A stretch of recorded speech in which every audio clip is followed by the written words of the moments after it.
The following podcast is a mass media production. Hey, this is Chad Namiro. And I'm Kelley Namiro. Welcome to the Balancing Chaos podcast, A lifestyle podcast where we will interview guests about wellness, business, and just about everything in between. Our goal is to help you develop a lifestyle that promotes health, wholeness, and success. Through our conversations, we hope to inspire you to live a beautiful, full, and joyful life as you navigate balancing the chaos. We hope you enjoy.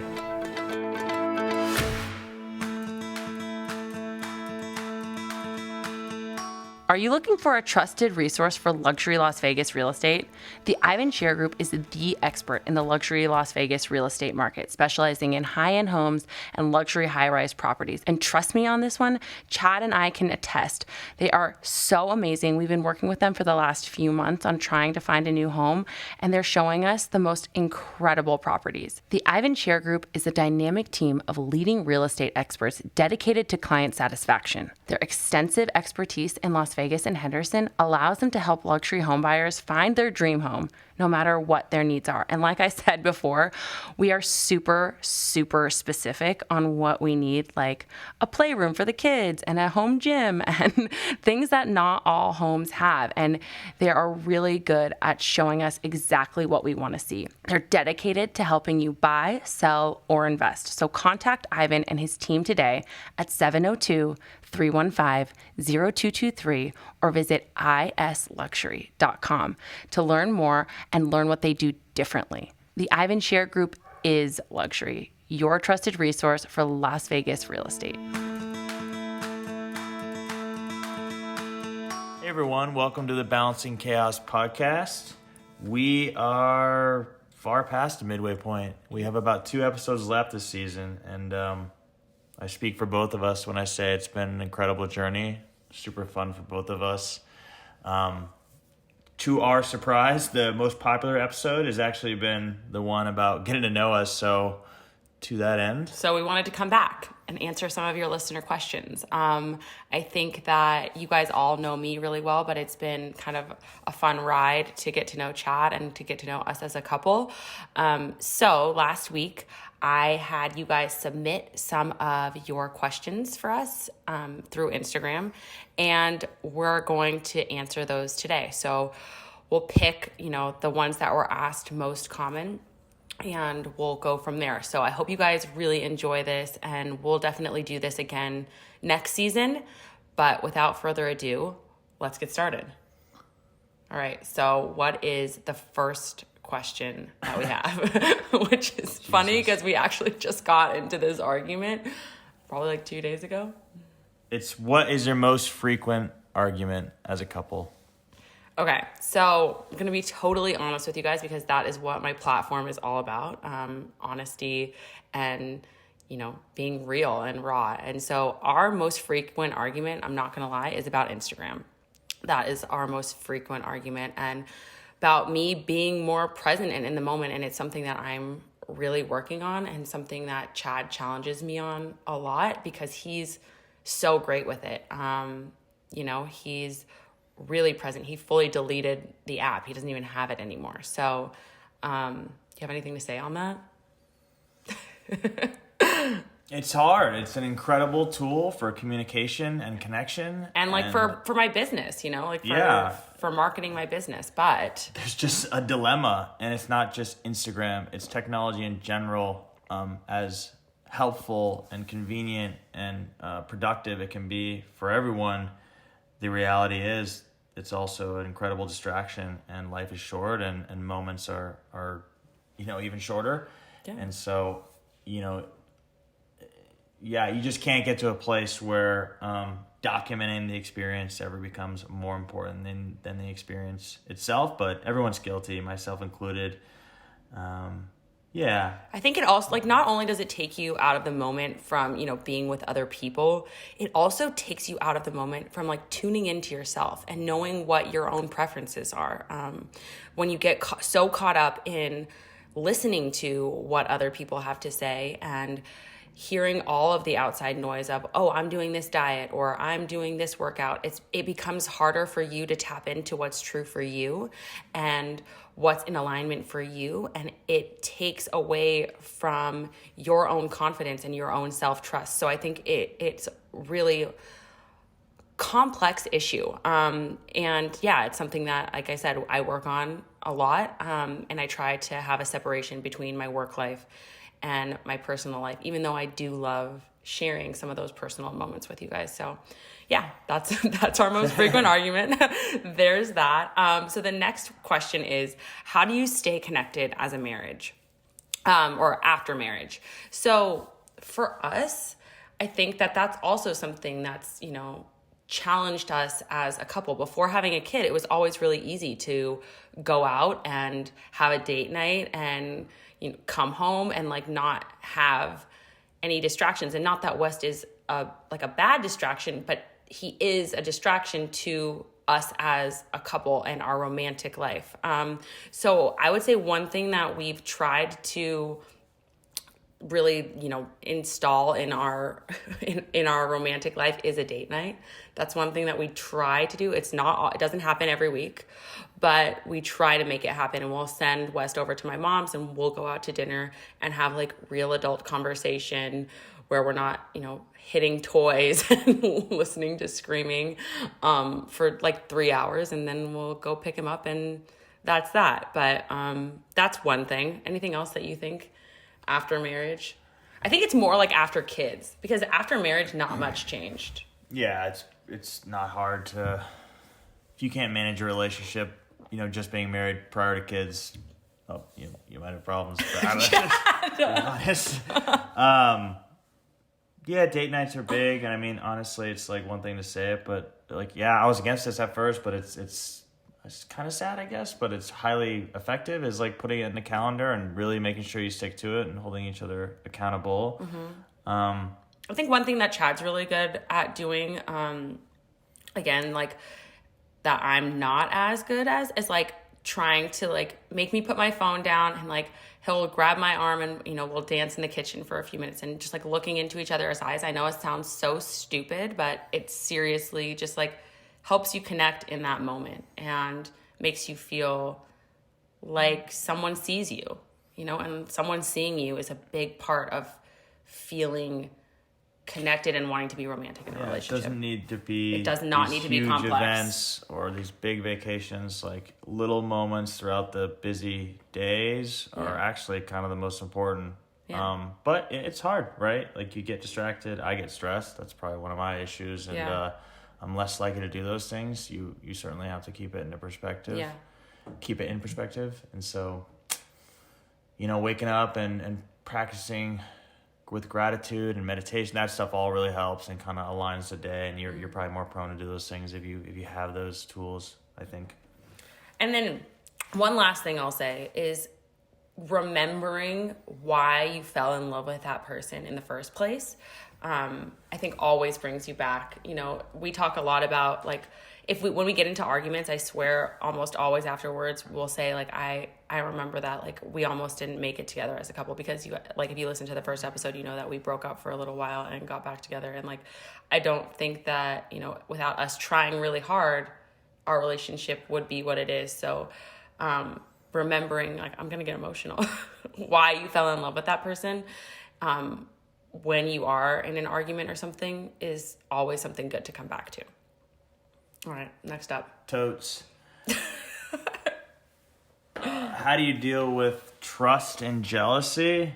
I have to be honest with you guys. Like, Chad and I have our share of issues, just like any couple, but jealousy is something that we've never dealt with. I think that when you have trust in someone, like I can know full well that Chad can have coworkers who are female, and he'll go out to, like before COVID, he would go out to dinner with them. Shout out to Jen.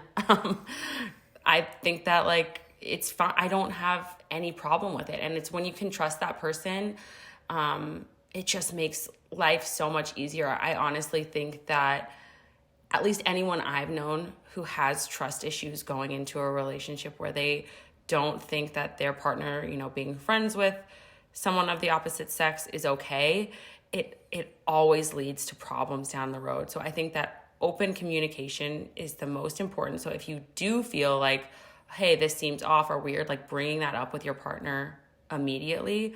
But also, like, I've never been the type to like go into Chad's phone and like look at his text messages or like it's just like I've never had any suspicions that he was doing something weird. So there's no point in doing that.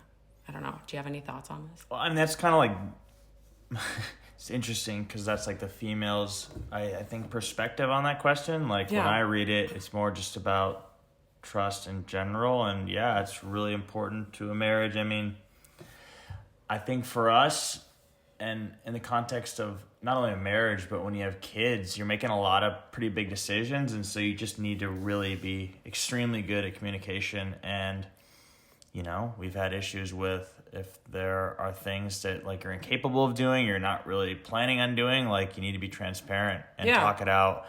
That's where we've gotten in trouble in the past is around things that were said. And it's a bit easier when you don't have all the responsibilities of what we have today. And so, communication is key. And if you say something, plan on doing it. Like you need to depend on each other. You're saying trust in that way, like trust in that way. Like when you say to your partner, hey, I'm going to do something, following through on it. Yeah. Because that's what builds your partner's confidence in you. Yeah. And like, yeah, you're right. I've definitely, like I've said, oh yeah, I'm going to do that. And then not done it. And I think that has led to like an argument or two between me and Chad. But on the jealousy subject, what's your thought there? I guess we're lucky. It's just a non-issue. It really is. It's never been an issue, and I don't assume it ever will be. Well, what would you say to someone who was dealing with that? Oh, well, I mean, I think people can be really irrational about this stuff. I mean, if there's a reason to be jealous and there's a reason to be suspicious and there's been trust issues in the past and there's reasons to have trust issues, that's one thing. But, I don't think that conclusions should be jumped to. Pay close attention. I feel like if you're truly in love and you're paying attention, it'll be obvious if they're doing something, if their mind shady or heart has wandered. Yeah. I don't know. We're lucky. I don't have a lot of advice because I haven't had to deal with it that often. Okay. Do you recommend living together before marriage? 100%. Oh my gosh, 100%. We got back together back in 2016, and Chad moved in like almost right away with me. He moved to Vegas. And I think that it taught us a lot about how to be together, not in the like most romantic of moments. It's like how to be together when you have to take out the trash or when the other person's not in the best mood all the time. Like you see a different side of that person and you learn how to live with one another. What? So we're big fans of Sebastian Maniscalco, and there's a skit where like a couple moves in together and he's watching her brush her teeth and he's like, I hate you. I mean, I'm of course being facetious, but like living with someone, you just learn all the things you love, all the things that you're gonna have to deal with. Like it's just a really good test before you get married. Pilot to a marriage. It just is like you need to cohabitate, and it's not all rosy. Like there are things you have to learn about each other and things you have to deal with, and it's a beautiful thing. But yeah, absolutely, I think. I don't think there's any harm to it. There's no harm. Yeah, let's be honest. The divorce rate is 50+%. Yeah. Like you would be doing yourself a favor to understand that side of things before you made what we feel to be an extremely unbreakable commitment. That is marriage. Yeah. Okay, this one we got a lot. And I think that, first of all, I have to say before I read the question. You overspend. That, but also every couple is different in terms of the way that they do finances.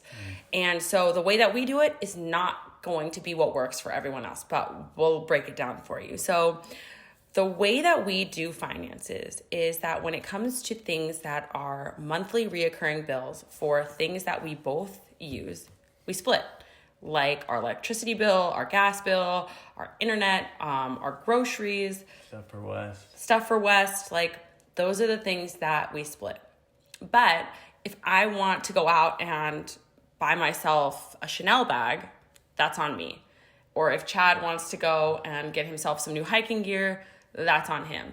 And then when it comes to vacations, recently it was mostly like one of us paying for a vacation or the other, but we've started kind of splitting those two. Now that we're a family with West, it's kind of like we just look at those things as things that we split. So we have a joint bank account, we have a joint credit card, but then we also have our own bank accounts and credit cards.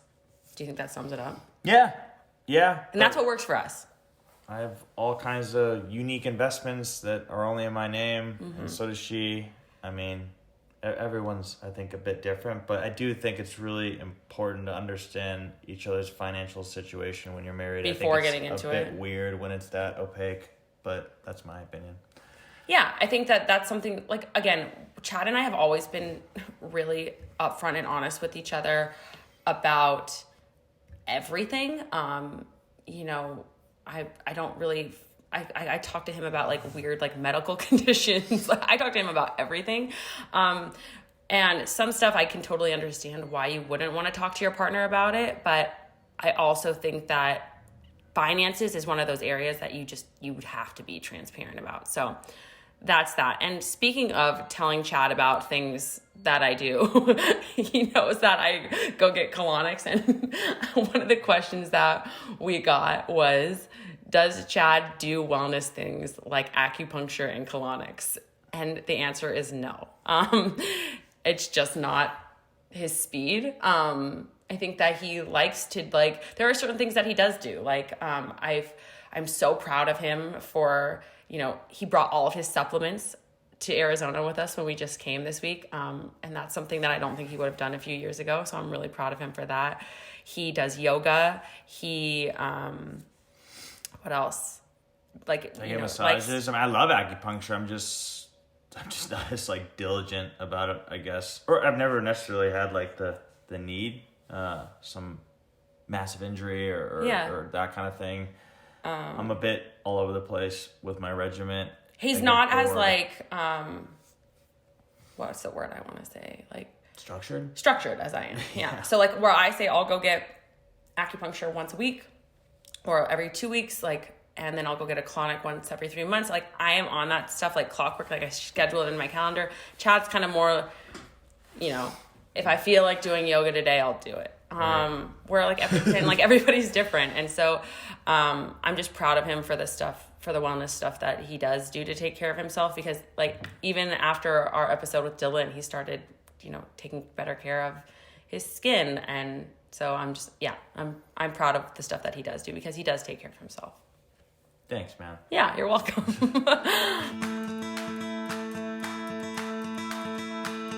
Quickly pausing this episode of the show to let you know that my private one-on-one coaching container is now open.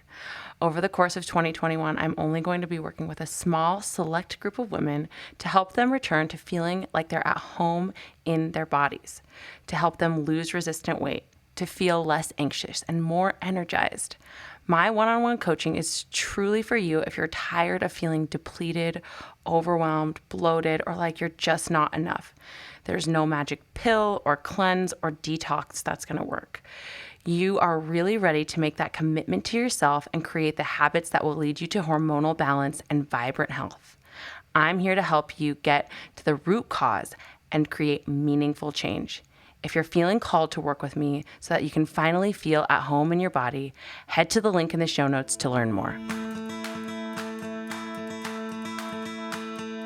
All right, next question. What do you do when you're anxious?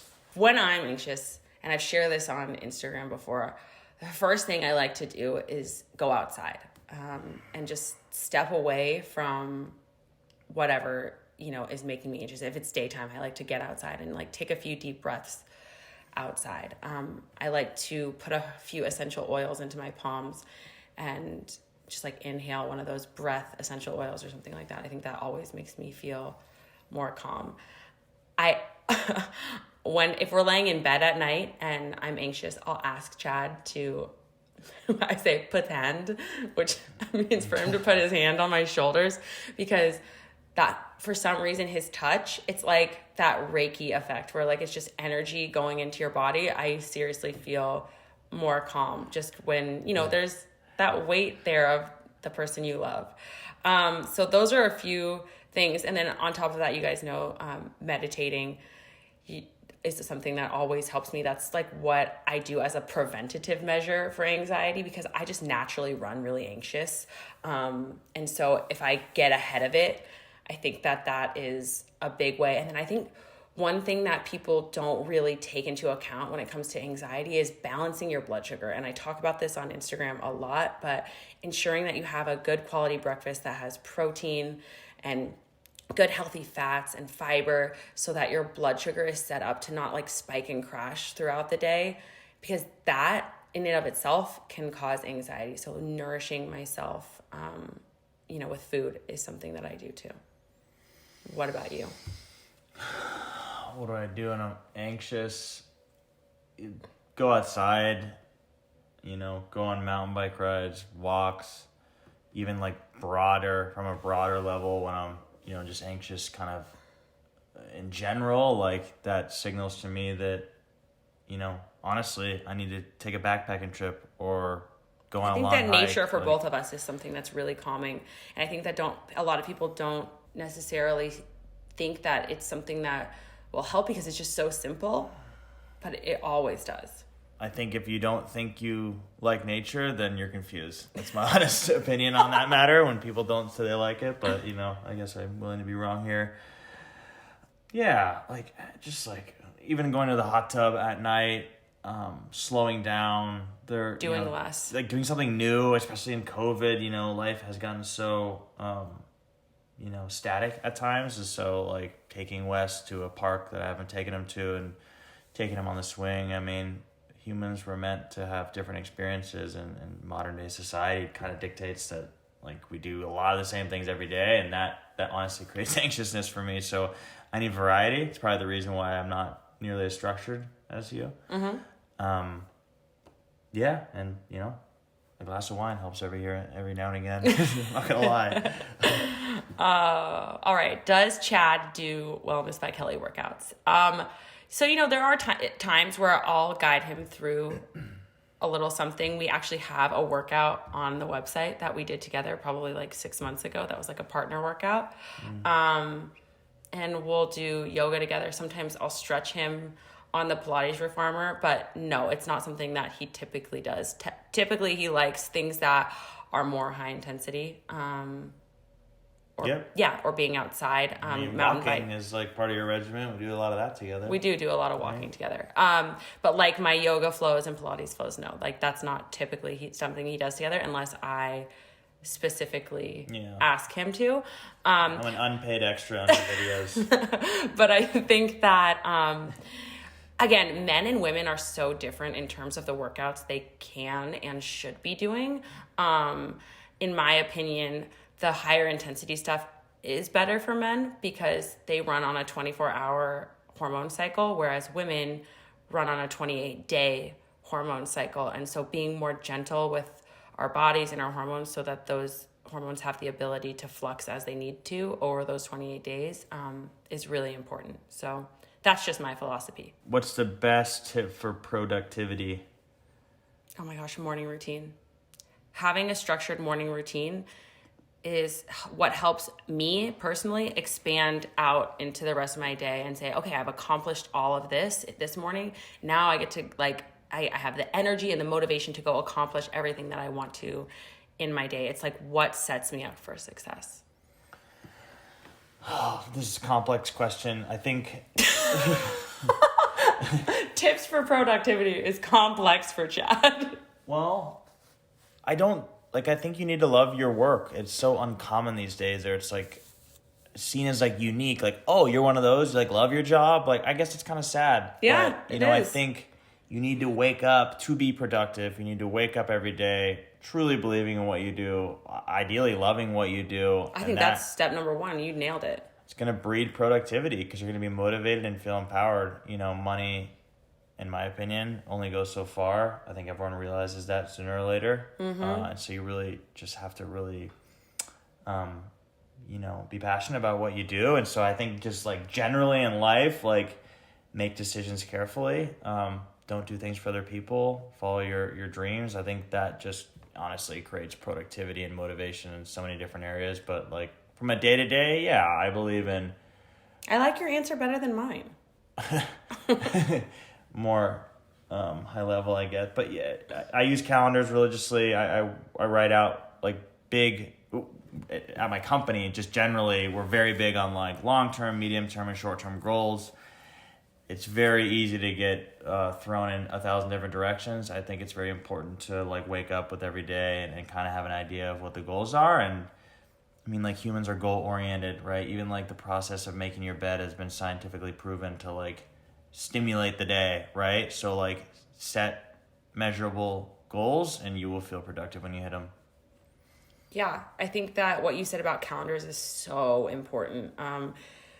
We both live and die by our calendars. We actually just combined them into one Google Calendar. Chad's been begging me to do that for like a year now. So that's that. But I think that scheduling things in, even time for yourself, I know that sounds crazy, but when you're a parent and you're trying to balance, your work and things that you love and trying to have a moment to yourself in the day, scheduling everything is the way that it all gets done. So I think that's a really good one too.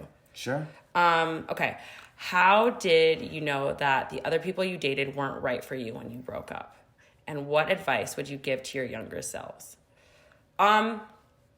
So I think that Chad and I had to go through this breakup in order to be married. But I think that when you don't, there is just like a spark there. That's the only word that I can use to describe it. It's like this feeling that I have that when I'm in a conversation with him or when he looks at me, that he just gets me. Like I was going to use a bad word, but he just understands me. Like, and he gets my humor. You complete me kitchen.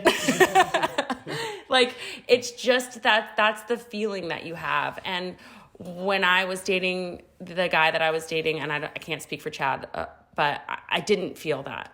He was nice enough, but I just didn't have that feeling. And so Chad's making a face. That was how I knew.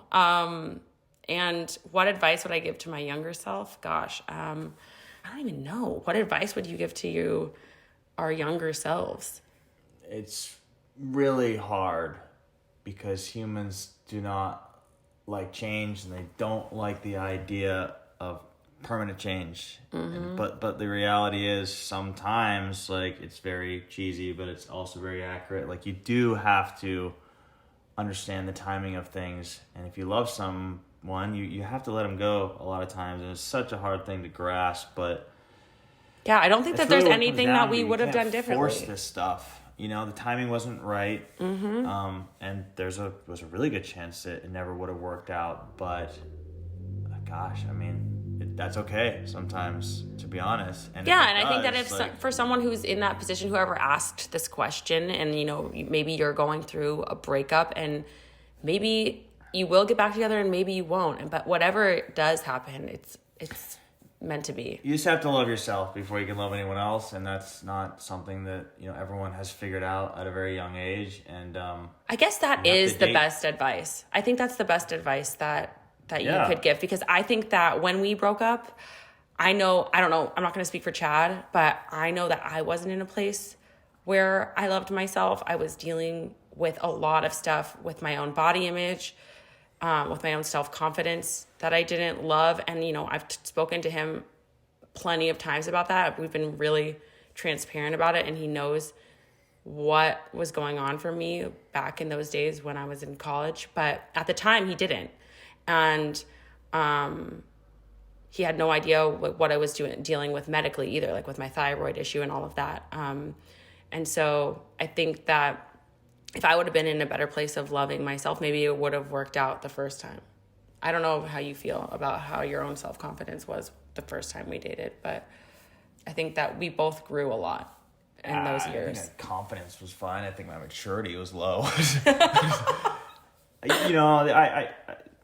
There's you can have a high school sweetheart and you know, all the only person you've ever known, and that could be the love of your life. I think that does work, but like, I think you also do need to date people to understand like what you don't like, what you do like. Like, I don't know. I'm not saying you should break up with someone and go try new things, but like, we're humans. We learn through experience, and you know, marriage is a lot more than just being in love or being attracted to someone, right? There's a lot that goes into that. There's compatibility and everything. And so, yeah, I don't know. We grew up a lot when we broke up. I think it was really important. It's not how I would have like written the story if someone asked how it perfectly would have gone, but you know, it worked out for us. And you just need to be like willing to give each other space. Like, relationships get toxic at times, and you might very well love each other. And I think if you force it, you know, it gets to a place where it might not ever work.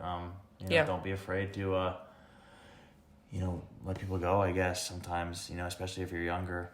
Yeah, so I would say, just to boil it down, the best advice that I could give, or that we could give, is to be inquisitive and ask yourself, like, are you in a place where you love yourself right now? Because that could very well be the reason that the relationship isn't working. Because when you come from a place of loving yourself, that's when the relationship has a much higher chance of working. You're not dependent on somebody else to feel good. It's all coming from within. Yep. Okay. I like this one. Whoever asked this is a legend. Most annoying thing about each other. God, where do I start? No, I'm kidding. Probably you would say that I don't clean up after myself in the kitchen. Yeah, she's super fucking messy. That's definitely it's not even like that. Well, it's that, and you know, it is what it is. Let me just say there's a difference between dirty and messy. I'm messy, not You're messy, dirty. Yeah. But when you have kids, it's really important to teach them certain things, and that's the context in which I look at it at this point. Yeah, he wants me to teach Wes to be more neat and tidy than I am. If Wes sees mommy leaving her shit everywhere, you know, he's going to be like, well, that's not fair. And I'm going to say, son, you're right. So, yeah. The most annoying thing about Chad. Okay, I might get in trouble for saying this, but he has this way with words, and if I'm mad at him about something, he can somehow talk me out of being mad at him and make it like my fault. He's very good with words, and it's like frustrating to me sometimes because I like forget about why I was even mad in the first place. So that's the most annoying thing. True sales. Okay, favorite book. We're almost done. That's an impossible question, to be honest. I think. Okay, favorite book right now. Oh, I'm reading this book called When. It's really interesting. What's it about? It's about timing of everything. And it shows like curves of when people are the happiest. For reference, you know, people typically wake up, and they're the second happiest during the day. It usually goes down into a valley, and then they're the most happy like late afternoon, you know, post work. But it's just an example. But timing is everything in life, and it talks a lot about that. And it's super interesting. So that's what I'm reading right now. I wouldn't say it's my favorite book. I don't know. Maybe The Alchemist or... You like Sapiens a lot? I like Sapiens a lot. There's a lot of good books. That's a book about evolution. It's a tough question. Chad likes more books that are like... history? Yeah. I think that for me right now, I really liked the book A Return to Love. That was a really big help on my self-healing journey. And then I also... Like, as for right now, the book that I love the most is Glennon Doyle, Untamed. I think that she comes out with just a lot of truths for women, things that we all experience around our body image, around confidence, around people-pleasing, around, you know, feeling like we're unworthy because we want to rest. There's just so many good nuggets in that book. So if you haven't read it yet, which I feel like so many people have, it's a great read. All right, last question. Who is your dream podcast guest? Oh, easy. Tiger Woods. If you're out there, Tiger, we're ready. I swear to God, no one's dominated, in my opinion, a sport like he has, and he's just a fascinating individual, you know, outside of his transgressions. No one's perfect, but yeah, I mean, he's got an incredible story, a fascinating childhood. I'm obsessed with sports. I'm even more obsessed with golf. Tiger. I love it. I think that's a great one. Gosh, that's a hard question for me. Honestly, I would really love to get my naturopath, Valerie Davidson, on next season.